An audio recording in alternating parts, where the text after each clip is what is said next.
Tiguex. During the Coronado Expedition, Spaniards entered the area along the Rio Grande in the Albuquerque and Bernalillo areas. This has come to be known as the Tiguex province. The Spaniards heard this name from the local Puebloan residents. In the Coronado Expedition documents, it's spelled Tiguex, and there were 12 pueblos and a Rio de Tiguex, a provincia, a war referred to as the Tiguex War in province. There was a Tiguex pueblo, and they referred to principles that came from that place. Among scholars, there's been an assumption that the X was pronounced as an SH sound, as it is in Nahuatl. This is how it's said now. Site types in Tiguex. Of the Tiguex province.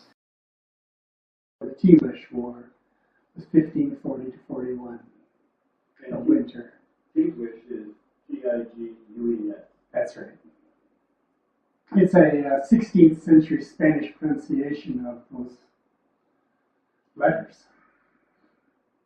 It wouldn't be pronounced that way quite the same way today.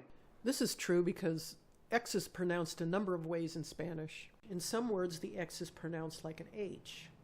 And in written texts from the 16th through the 18th century, the X is an alternative for H or J. The X is more often the sound of an H than an SH. Among scholars, there's a misimpression that the X sounds like it is in Nahuatl, as it may be in some areas and in some words. But here, along the Rio Grande, at this time, all evidence is that it was more like an H sound. But not exactly, because the X is added for a reason. I say this because instead of the Tiguex province, it should sound more like the Tiwa province, ending in an ah sound, or something like an ah sound.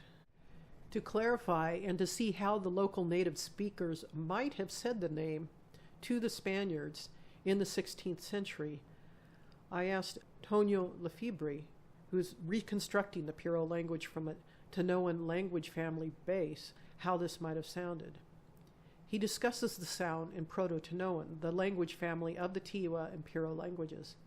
Let's explore how it might have been pronounced. And in Proto-Tanoan, the X is that H sound, but a dragging H.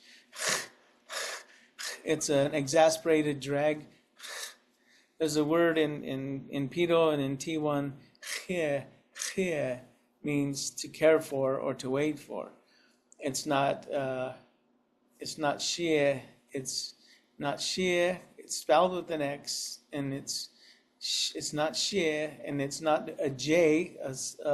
More of a softer, exasperated H. That X is like an exasperated H with a drag. Chie, chie, chie. So say Tiwa that way. With an X like Tiwa, Tiwa, Tiwa.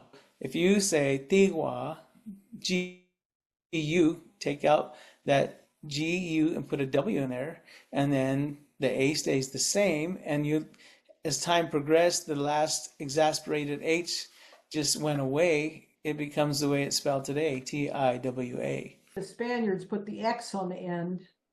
Because they probably heard that it was, I guess, depending on how they referred to that X in their alphabet at the time, the phonetics of X in their alphabet, which was probably that H, but it's more like the closest thing they could probably get to what we were saying was that exasperated or raspy H. It was Tiwa, Tiwa, Tiwa, Tiwa. So they put that X on the end to get that, to indicate that H sound. The G-U, wa, that's common in their language. It was a wa, Tiwa, Tiwa, Tiwa, Tiwa. So what we see is that the Proto-Tanoan way of saying this in their language was not Tiguex, but a way that the Spaniards could have heard it is not just as a final ah, Tiwa, as is written and heard today, but with an aspirated H with a drag. Tiwech, Tiwech, Tiwech.